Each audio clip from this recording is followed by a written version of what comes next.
Welcome to Padres Talking Padres. No song. I'm sorry. Jay is out of town. He's out of town. He's in the dreaded LA area. Um, you know, people live there. I guess they like Yeah, it. yeah. I'm just thinking that work thing. Ugh. Yeah. Ugh. Well, yeah. You're. I don't know. I think I work harder, and I'm retired. So Yeah, yeah, yeah. Some would say that. Yeah. I was ready to kill the grandkids today. I said, "Do we need four? I mean, we have six altogether. I mean, we lose one. Yeah. Is that a big deal?" Yeah. Can't we Anyway, send them to school when they're two yet? I mean, yeah, I think they're good. I think they're okay. They could do yeah, kindergarten. yeah, But anyway, it is what it is. yeah, We love them. yeah. Because we have to. We have to. It's like a. But then when they give you a hug and they've been Yeah, bad all day, like you, okay, all yeah. All right. right. Yeah. That When was my worth the kids eight. did, I go, That was that worth the doesn't eight make up hours. for it. That was worth the 8 hours, right? Yes, it was. Well, we got some. Well, not a lot of news going on with the pod. We got 2 weeks to go. I'm a Uh-huh. little worried about Suarez. I know it's just spring training, but he's not getting anybody out. And I haven't watched him Yeah. pitch. And I hate to be the guy that says this. Is he hurt? Yeah. It's hard saying. I mean, you're right, Jack. I mean, all we can do is guess. The manager knows, the player knows, but Yeah. all we can do is guess because you've got a couple of guys. I mean, Adam got lit up in the ninth inning today. Gave up the runs to lose the game for what Yeah. that's worth. Wandy Peralta and Suarez are both getting just absolutely lit up. I, There's no I other way to put it. I So I think they're gonna have to bite the bullet on Peralta's contract and cut him. I mean, I just yeah, I, right. he- Man, I that's a just I lot just though. I get it, but Yeah, it's just like you're not gonna be able to trade him, yeah. and unless you put him in with a package with Solace or something, Salas or Yeah. Solace and something like else, you're not gonna be able to trade him. And so, I mean, Well, I I have mean, no what you I can, have no confidence in him when he comes into the games. yeah, and I'm right there with you. I mean, um, this is coming over from last year, even. I mean, you both had our angst with him from the beginning, and then he had a couple of good outings, but I, I guess the worst or the best you can do maybe is put him as the mop up guy. Yeah. The guy that you used to have on there to eat up innings on a, you're down eight Wow. nothing in the second inning. Where you just say, okay, hey, go out there and give us 4 innings.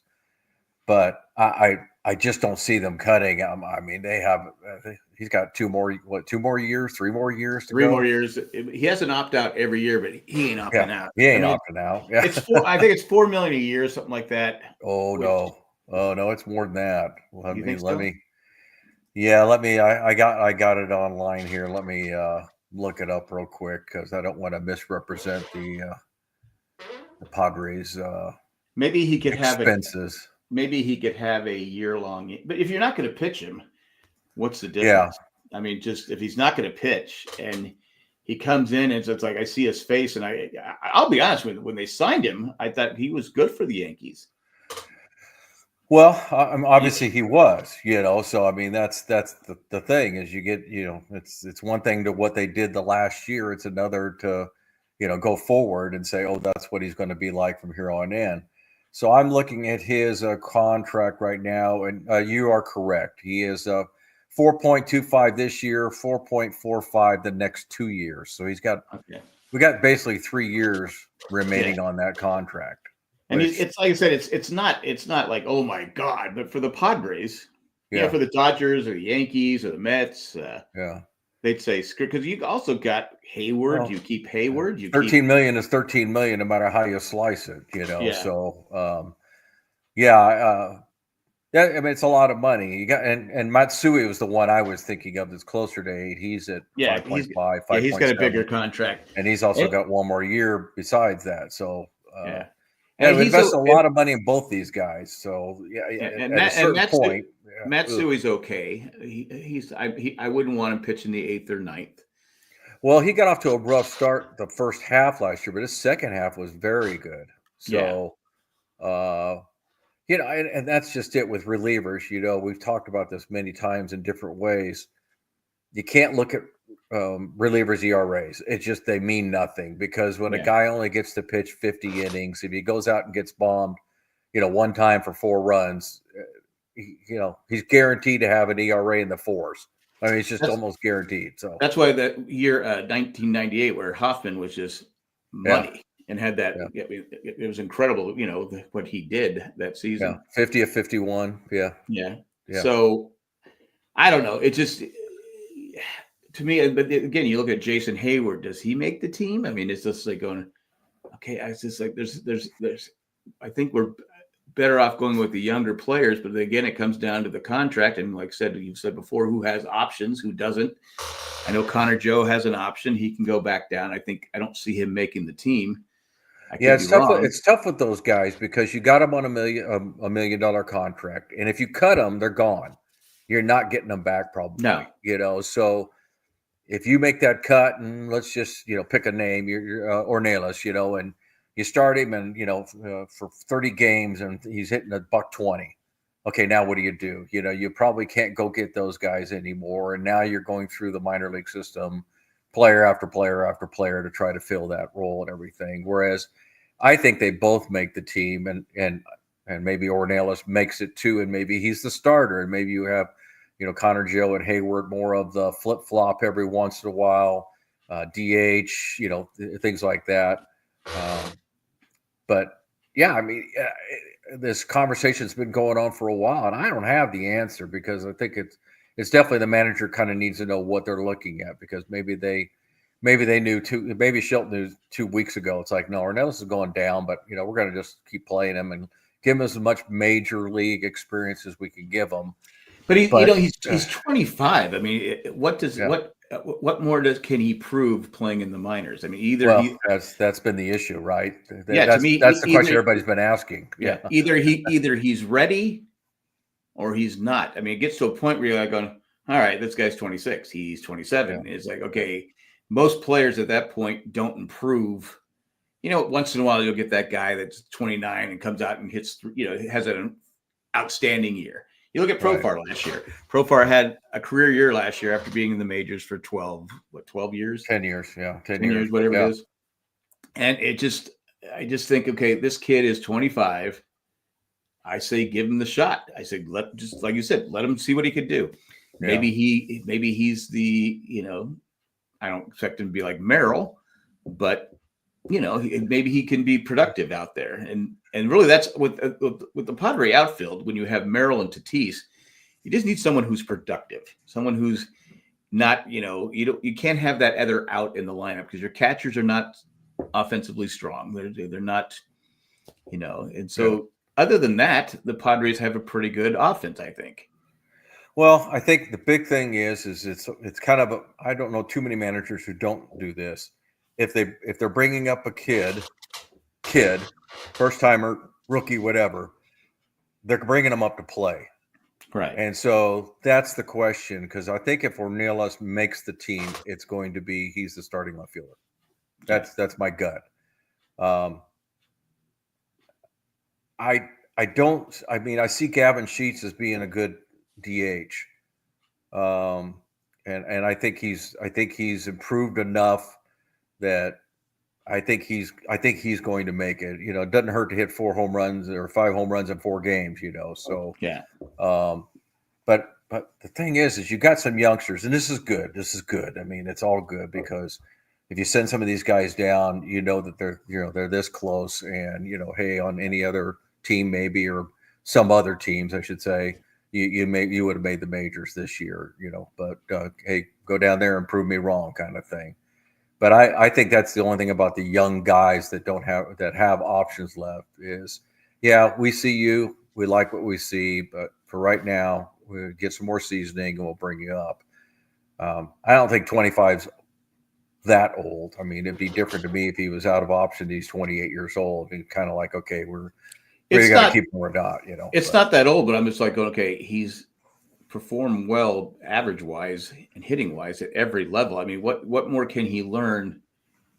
Is he going to learn something more? Is he going to become bigger, stronger? Is his back? Well, he has learned more, actually, because his ground ball rate was really high 2 years ago, and then last year it went down, 3 years ago, then 2 years ago, and 1 year ago it's gone down. So it went from, I want to say I saw it was like 55%.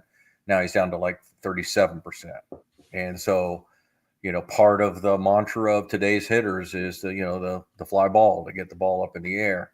Look, the only thing about the farm system, the Padres, I wish they would find someplace else to play besides El Paso, because I don't know how they read between the lines on that, because And then, don't they also in Albuquerque?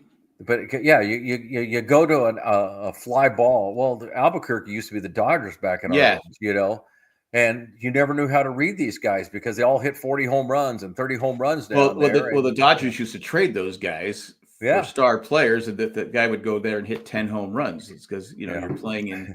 It's like Colorado back. Well, it's not so much that now because they have the humidifier that deadens the ball, whatever. Arizona's got one too. Yeah. Oh, that's right. Because it's a home renting park. Yeah. But you have you have back the Dante Bichette and some of these other guys. It was like all of a sudden Dante Bichette, who was up with the Angels first, went to Colorado. Suddenly he's an all-star. Well, anyone going there. I think to be honest, getting off topic here, but Colorado, they need to make their outfield smaller. They need to condense it. It's too big, and their pitchers pitch too many pitches and too many innings, and that's why they. I mean, obviously that and their owners are not serious about winning. Yeah, they're one of those teams that just doesn't care.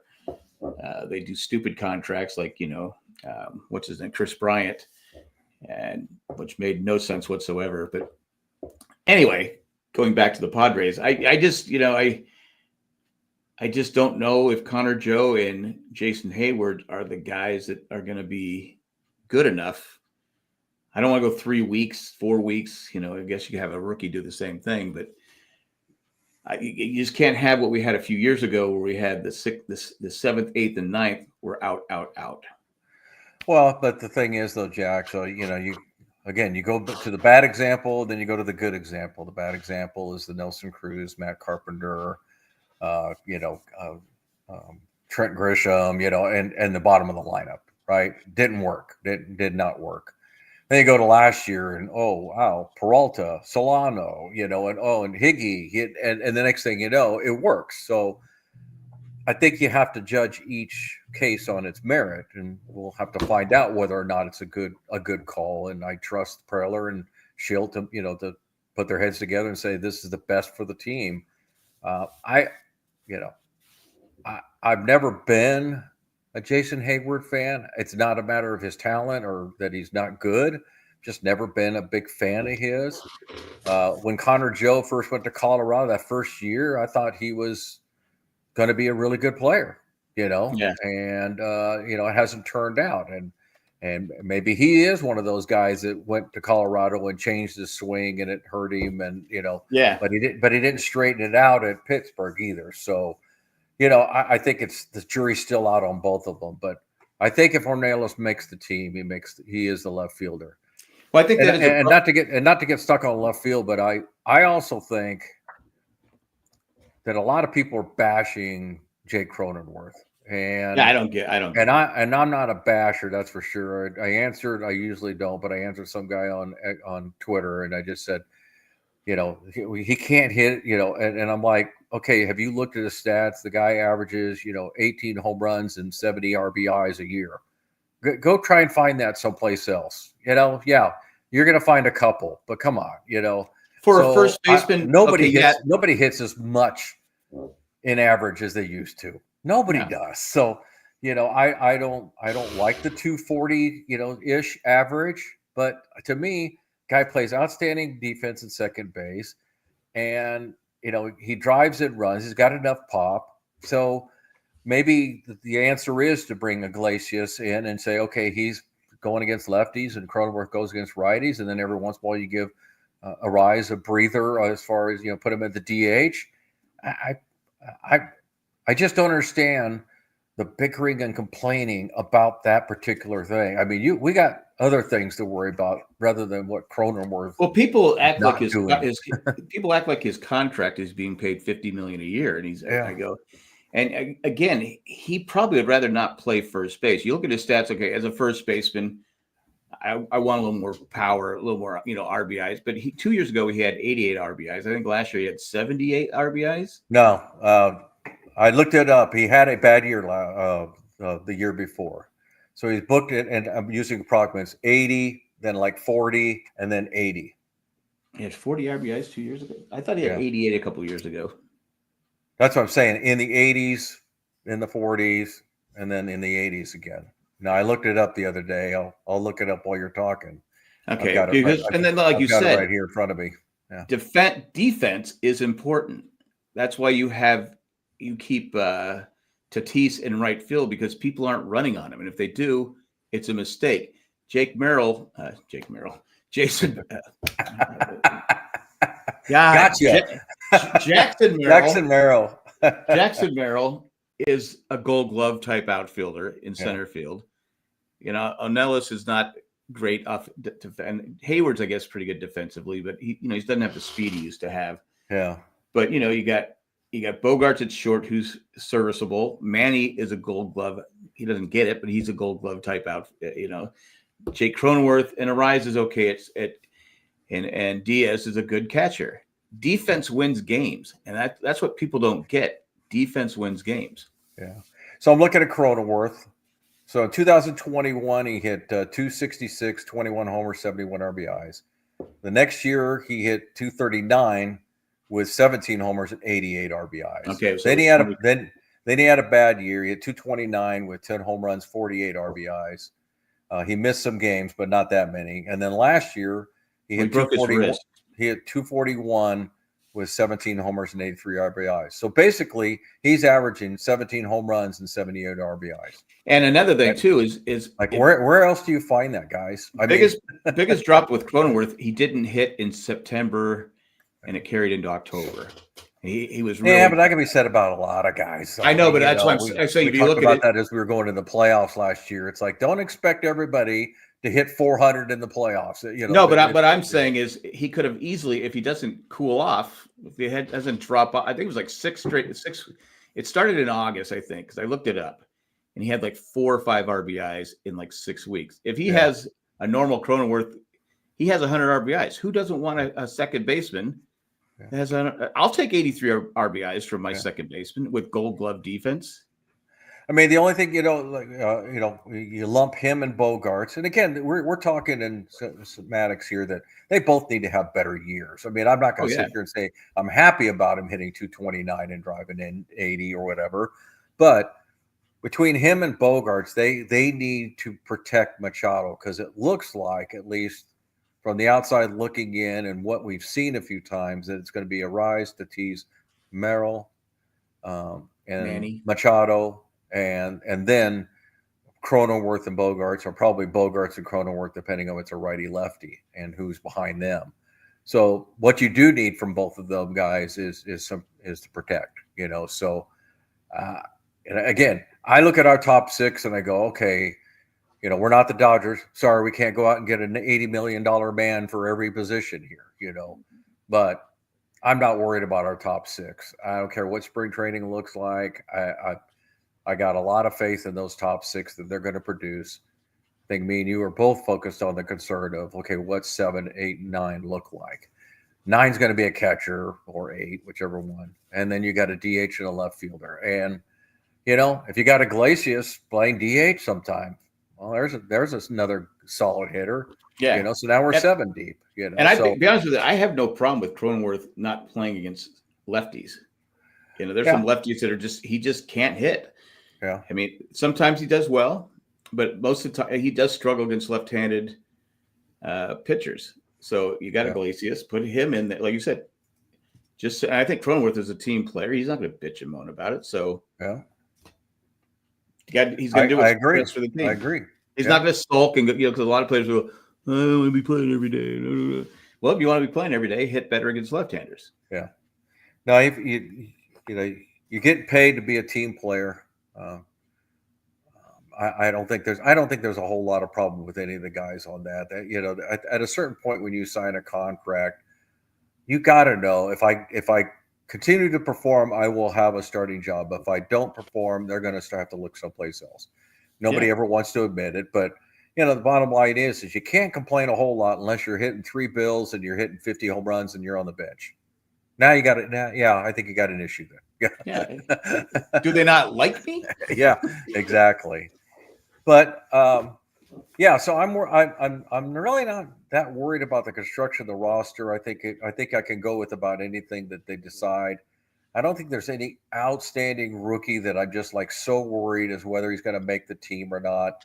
I think Kolek deserves it, but I won't be surprised if they send him down. We talked about it last week where maybe they want to give him a full-fledged, 3 or 4 games down in the minors with all these off days, coming up to be able to become the 6th starter, so to speak. Stretch him out to like 6 innings. Yeah, I mean, just give him a chance to get there. There's no doubt he's performing well, so it's not a matter of. I don't think it's a matter of whether he can do it or not. But that's just my opinion. I think Walden and Vasquez are going down to the minors to start the year. I think Hart's going to be our 5th starter. Yeah. And if it's not, then that one will surprise me. Maybe not so much if Kolek is the 5th starter, but I would be surprised if Walden pulls the 5th starter now, and especially Vasquez. I don't see that coming. Yeah, Vasquez he's not had a good spring. And those are the kind of guys, we're 10 days, I think it is, away. No, we're a little bit more than that. We're 2 weeks from today, right? Yeah, 2 weeks from today. Yeah. And so, those are the kind of late season or late off-season deals, spring training deals that might be had where maybe Preller finds somebody that wants a Vasquez or a Waldron and you get a little something in return. Maybe it's a prospect, but I don't think everybody on this planet right now is still looking for pitching. Oh yeah. I mean, well, look I haven't seen Michael on here yet, but look at the Yankees. I mean, what a bad deal, man. To lose Cole and you've lost Gill for 3 months. I don't care what at least 3 months. Yeah, I don't care what team it is and who you root for or don't root for. I mean, these are human beings, but that's just crushing to me. These guys who, work all off season and you get to the preseason and then the first day of baseball and I won't be back for another year at least. It's got to kill him. Yeah. I don't know he's had the surgery yet, but it's at least a year and probably almost. He's just had it. It's really 2 years for pitchers because you have to build yourself back up to you're on pitch count, and I think like you said they're human. But these guys most players only have, if they're lucky, a 10-year career. So if you lose a whole year and a half for an injury, to me that's just, again, I don't care what team it's on. I just like crap. That's horrible. And again, like I said, there is the human side of it because I look at our own Joe Musgrove, and these guys keep a stiff upper lip and they do whatever they can to help, but right in the playoffs. Yeah, I mean, you work that hard to finally get on a team you think can go, far. I will swear to my dying day that if the Padres had Joe Musgrove, they may be holding the trophy right now. I think so. I think I can't say that for certain, but I just know that, man, if he could have pitched that 4th game, it would have been uplifting. He would have held them tight.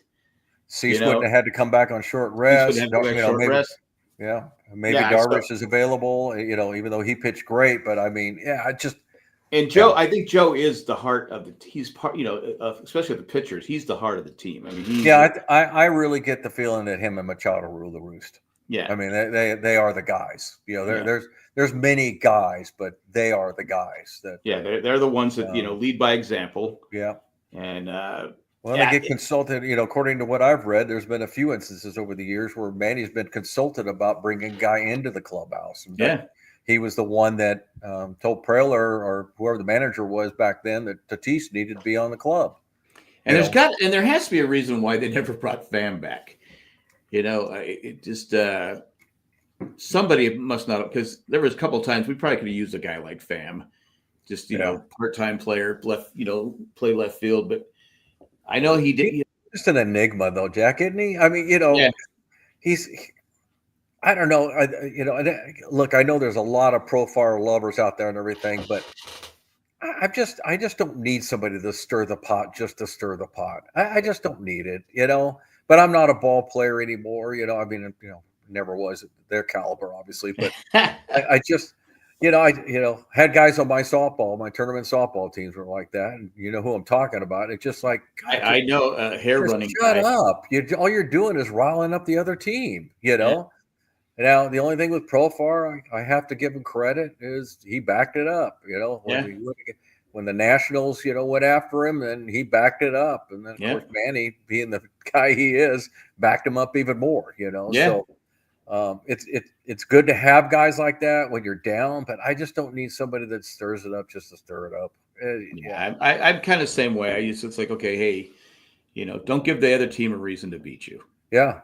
Well, don't kick them. What they'll say, don't kick them while they're down. They may get up. Tatis can be that way too. But he's grown up a lot. I'll give him credit. He's grown up a lot over the years, so he's getting more mature. But yeah, with Pham though, I'm sure someone in the dugout said, because I know when him and Kim collided a few years ago in Chicago, I think it was. Yeah. Pham was mad at Kim. Right. And he was like pissy, and in the dugout he had to be separated from. Was it the interpreter? I forget but something was going on in the dugout where Pham was like, I go, Jesus, you just ran into your teammate. Why don't you, not the place? Yeah. And if you were a better defensive outfielder, Kim wouldn't have had to go out there to get the ball. Yeah. Well, those can go both ways. I mean, if Dickerson, when I remember when Manny confronted Tatis in the dugout. Yeah. And I think it straightened him out. So there are times, that you can't wait till you get to the clubhouse. But you got to have the ownership of being able to do that, and the guy that everybody looks to and says, yeah, he's got that right to do that. Well, I know people were a lot of people don't like Manny, but the people were bashing him. I said, no. I go, Tatis was pouting. He was pouting about playing the outfield. Yeah. He was. You see when he walk out there, he's like, he's like the kid that has to play right field. Nobody wants to play right field. Yeah. In Little League, and or he just oh, you made me bunt or whatever it is. He was pouting. He was, and Manny just got fed up. And someone said, well, they should have pulled him aside. I go, no, leave him the riot act. I was cool with it. Yeah. Like I said, if you've got the players' buy-in, then you can get away with it. And I don't think Tommy Pham had that. And, no. I think we're set. I mean, I think we're set. I think there's a few cuts on the relieving side that are going to have to be made. And the good thing is it's not about, oh, gosh, who are we going to keep out of these guys? It's more like, crap, who are we going to send down? Who are we going to Again, I am worried about Suarez because he has had arm issues in the past. Is he working on – I know he's working on different pitches. I know that's a thing too. That could be it. But it's like, geez. I think the good thing, and not that I ever like to give away games at the beginning, but, if he struggles, we've got Estrada and Adam sitting right there. And I don't feel like we're just lost if Suarez is, not there. No. But if it doesn't have, of course, you do have to get past a little bit of Schilt's loyalty because he definitely is loyal to his players, so he might put up with a little bit more than maybe we're happy. Well, he stuck with Suarez last year when the rest of us was like, that's three games in a row where he gave up like 9 runs. Yeah, say, hey, what are we doing here? We can still catch the Dodgers, but he came back and regrouped and. and of course, most Padre fans remember, it was Suarez on the mound when he got guys on first and second, and the ground ball was hit to Manny for the triple play. Yeah. Otherwise, we'd be talking about another blown save by Suarez. Yeah. Well, it's funny. Like most relievers, because even Hoffman, I'd be like, sometimes you can't expect perfection. But it's so hard because anytime you have a 1-run game and you're bringing in the closer, you're expecting them to do it every time, and it's not fair. It's never been fair. It's not fair, but it's just like the reliever, the close. Like I said, I watch other teams. I go, oh, geez, Like my fantasy team, I go, oh, come on, close this out. Oh, come on. Yeah. I think the biggest thing with closers, and it's more of the managers and the way they handle them, is they have too much confidence in them. I'm just one of those guys. I mean, I probably the anomaly in if I managed a baseball team. That's like, I'm going to bring in whoever, whenever. Be ready. Just, and they always talk about, oh, these guys kind of want to, Bob Scanlon always talk about, oh, these guys want to know when they're going to be able to come in and, how to mentally prepare. And I'm like, just be ready when they say, hey, Jack, get a glove, get warmed up. Nope, not doing it. I'm sorry. It's only the fifth inning. I can't go in until I just don't get that, So I give Dave Roberts credit in how he managed the playoffs, because Kolek was obviously their best closer last year when he came over from I think it's Kolek, not Kolek. No, Kolek's our guy. Yeah, who's the guy? He hard thrower he came from the White Sox, was throwing like 100 miles an hour. He would bring him in like the seventh inning. Yeah. And I'd be like going, all right, let's get through this inning. I go, then they have no closer, but it worked out. I mean, everything worked out for him last year because, well, we just stopped hitting. I mean, just everything. And he just got he just got this huge deal, $8 million a year. And I'm like going, I was laughing at that. I gotta say, okay, I'm gonna call out Dodger fans. These are the same Dodger fans that before the beginning of last year were saying, why do we have this guy? He's 10 years and we haven't, we've won one little World Series. Of course, they don't call it little, but, one little World Series, we need to find somebody else and everything. And they win one. And now you see Dodgers. He's the best manager in baseball. And was it John Heyman wrote an article? That's it. That's who it is. John Heyman. Yeah, Kopech. That's a Michael Kopech. Yeah.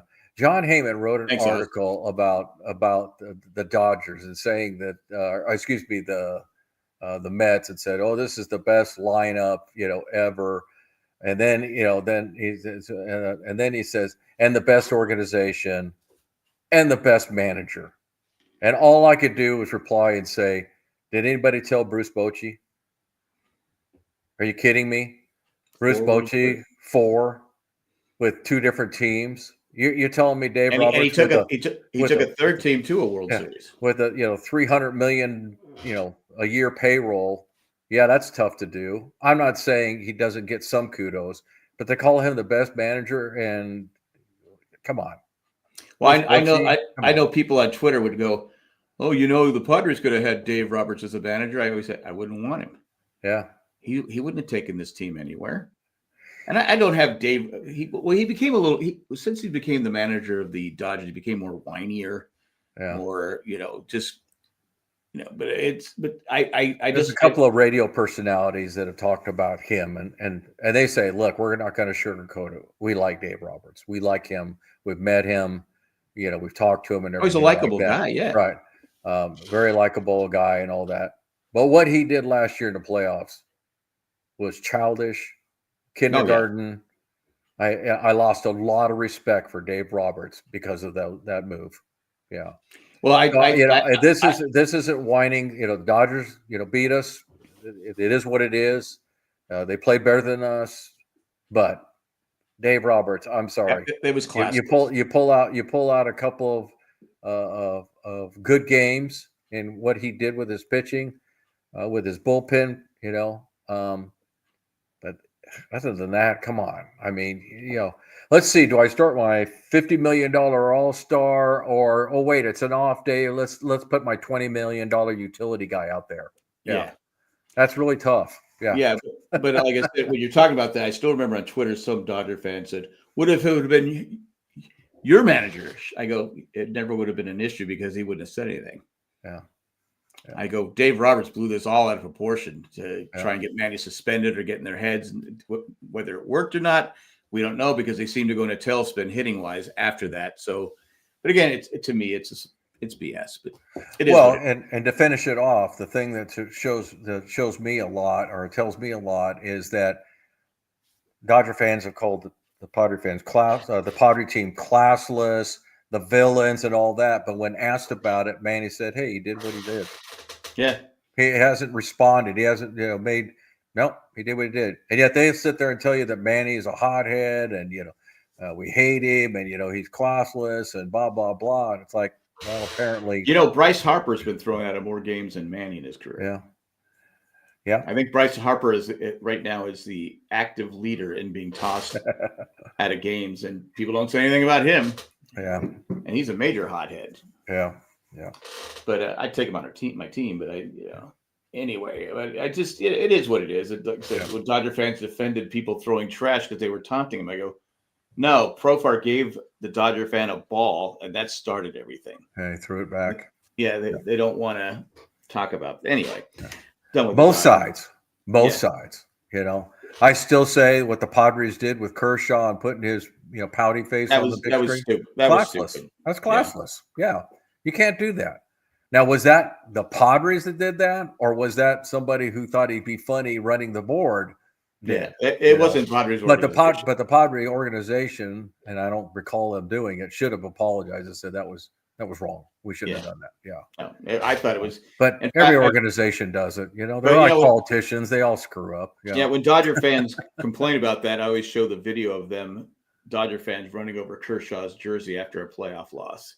Yeah. In the Dodger parking lot, they were taking turns running up as they were leaving. Run over. I said, so yeah, the Padres did that, but Dodger fans did this. One of your own. Yeah. Yeah, one of your own. It is what it is. Hopefully it's a good season. I'm looking forward to it. I mean, I'm optimistic. I really am. People have talked about the spring training in a lot of different ways, but I think it's been successful for a couple of reasons. Number one, I think you've seen some of the Gonzalez, the Ornelas, Kolick, some of these younger guys really shine, and that's good. And again, it's spring training. What's his name? Lockridge? Lockridge has looked good. Yeah, fast outfielder. Yeah, I'd like. So you've got those good stories. You've had a good look at Salas and DeVries. They both look good in camp. They're not ready yet, but they look good in camp. But the biggest thing, and 2 weeks before, I'm knocking on wood if you can't hear it or see it, but health. Everybody's healthy. Nobody's going down. I mean, we lost Hoeing to a walking boot, I think, or the shoulder, and who's the other guy on? Reynolds. Reynolds is in a walking boot, and my understanding is while they won't be ready for the season opener, neither one is long term. So, I mean, anytime to me you can get through preseason football or spring training baseball without any injuries or very few injuries, hey, I mean, there, like I said, poor Yankees, and there's some teams out there that they're losing guys right and left to injuries. The Dodgers have lost a lot of pitchers. Yeah, a couple pitchers already, but they have so many. They have so many. It's just like, okay. Well, like Preller says, can never have enough pitching. Yeah, But going back to Lockridge, I wish he could be the guy in left field because I like speed. He's a good defensive out, and you put him at leadoff with stealing bases, but I don't know if he can hit. I don't know if he would hit in the majors. Yeah, I mean, and that may come. It may not come right away. That may come later. I just think it's crowded right now.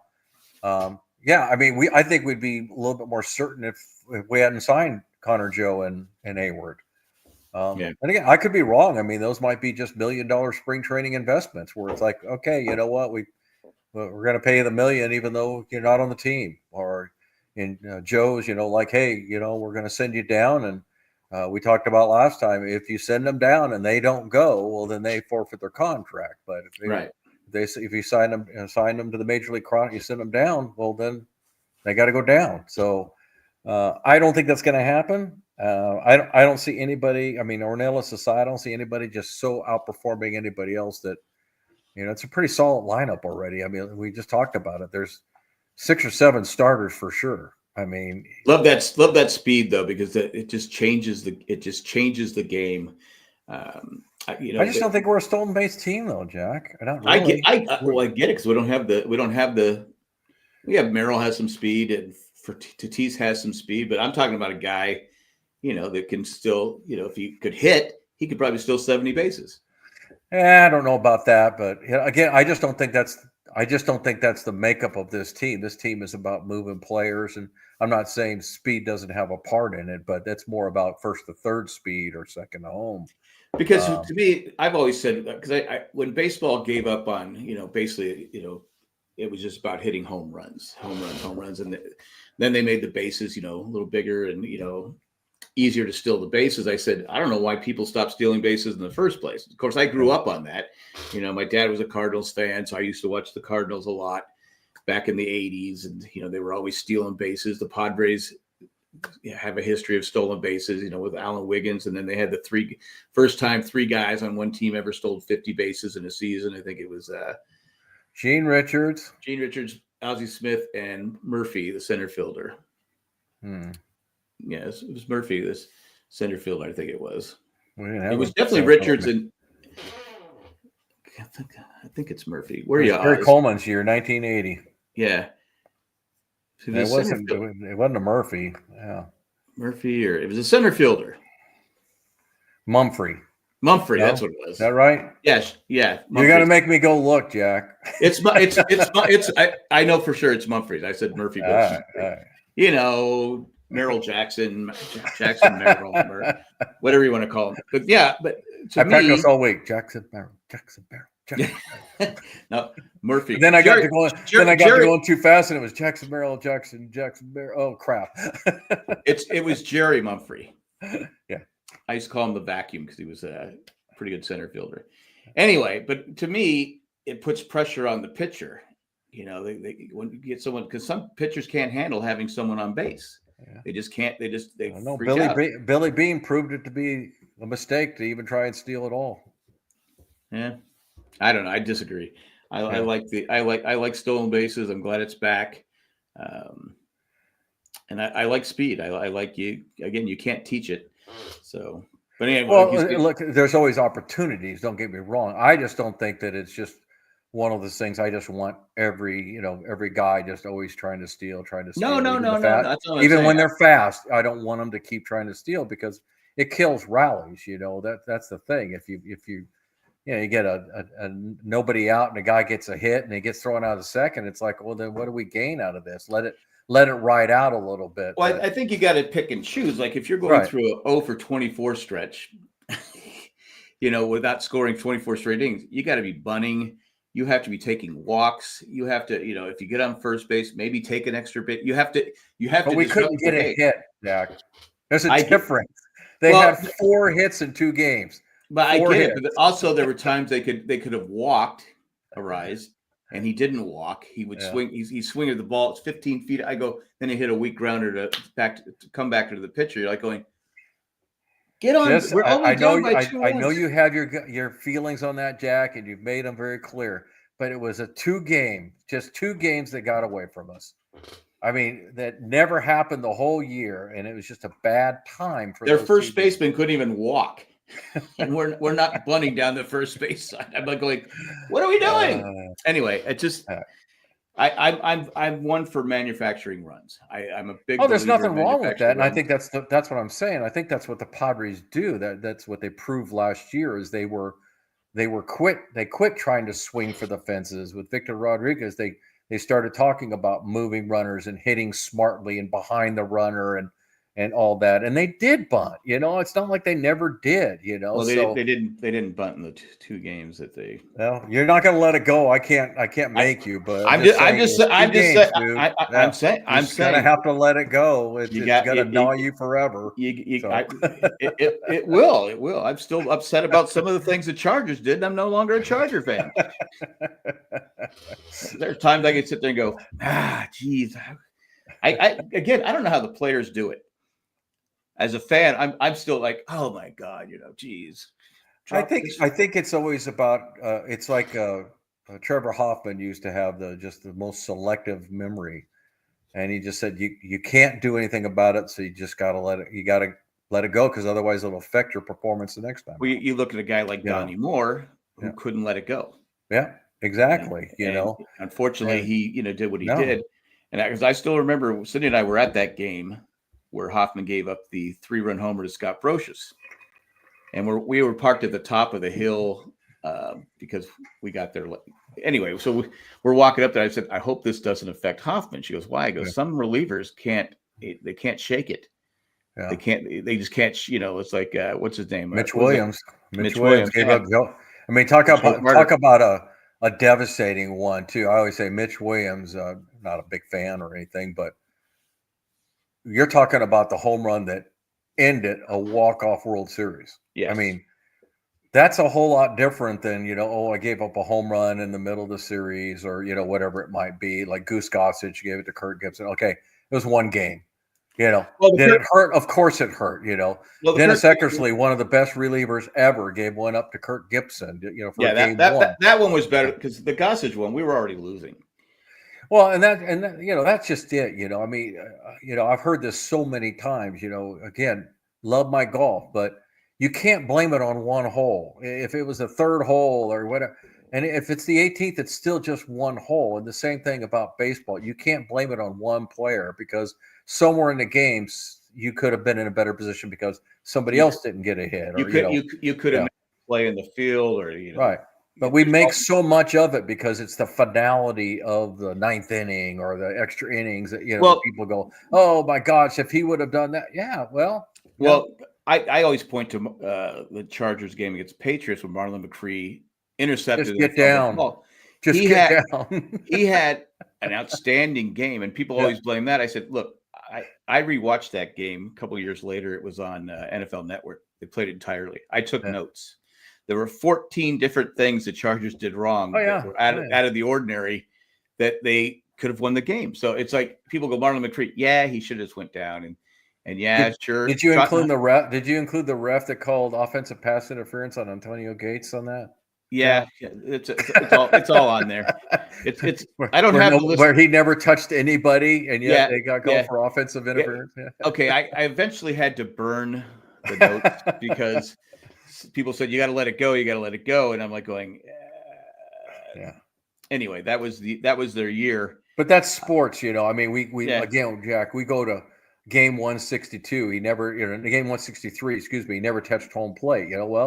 Gosh, if we'd have had instant replay, then who knows what would have happened, with that game and everything. I still think it's fun. My dad always said. You look at the other 162 games, and surely there was at least one instance where the Padres could have one more hit, one more out, whatever, and it would have all been null and void. So I think that's what makes sports what it is. It's fun every time I see Matt Holliday, his name in there. I said, still hasn't touched home plate. Yeah.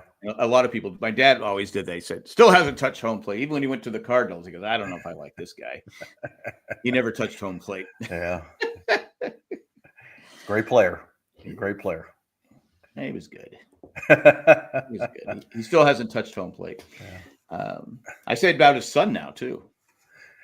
I said he still hasn't touched home plate. It's just going to carry over, and when he has carry over. Yeah. Well, I won't be probably around when his kids are playing, but anyway, you never know. Yeah, it's frustrating, but again, I'm just one of those people that says, okay, there's got to be something else we can do, but it's over and done with. The Dodgers won, and you got to give them credit for winning, and I hate them. And it starts when is it? The series starts with Chicago next week. No, it's next week. Because I'll be in Reno. Just thought of that. I'll be in Reno next week, so I will not be able to do the show next week. I forgot about that just till it hit me just now. So, so you and Jay, I'll have to email you my picks or something like that, so you can. Oh, that's right. We're doing our picks next week. Yeah, we usually do our picks, or maybe we can do it the next Thursday, the Padres opener. We can just do it on the opener. Yeah, it's not going to affect that much. But yeah, they are playing. I want to say it's Wednesday morning, like 2:00 in the morning, like it was last time, and Thursday morning while I'm in Reno. So I won't be staying up to watch. I won't be staying up to watch it or waking up to watch it. I did see it. I didn't get up for the Padres. I'm sure not going to get up for the Dodgers. Yeah. I did get up for the Padres. Well, yeah, because you guys it was a 6:00 call for you guys. For me, it was 3:00. Yeah, it's still not that great, 6:00. But I had to get up anyway for the kids. No, I used to get up. I used to get up for work at 6:00, and I'm not going to lie and say it's a great thing, but that's at least reasonable. You get your 6-7 hours of sleep at least. But yeah, 3 o'clock in the morning, I wasn't doing that. Yeah. Yeah. I did see Roki Sasaki's last outing. He went 4 innings and didn't give up a run. Yeah.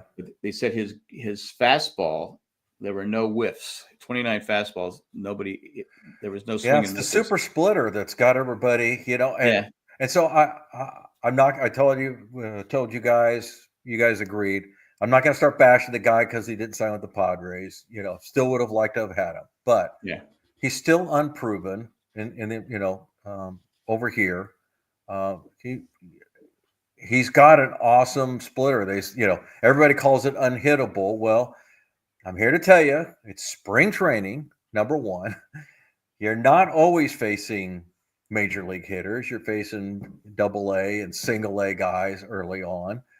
And guess what? There's also film, so they'll start looking at it. They'll start tearing it apart. I'm not predicting like he's going to get hit from here to, forever. And I'm not predicting that he's going to go out there and throw 27 straight strikeouts either. So, I'll wait and see. Much like any rookie or even second-year guys, we've talked about, Jackson Merrill. I hope and I think he's going to be just as good as he was last year. I don't know that, though. Paul Skeens, I don't know if he's going to be as good as he was last year.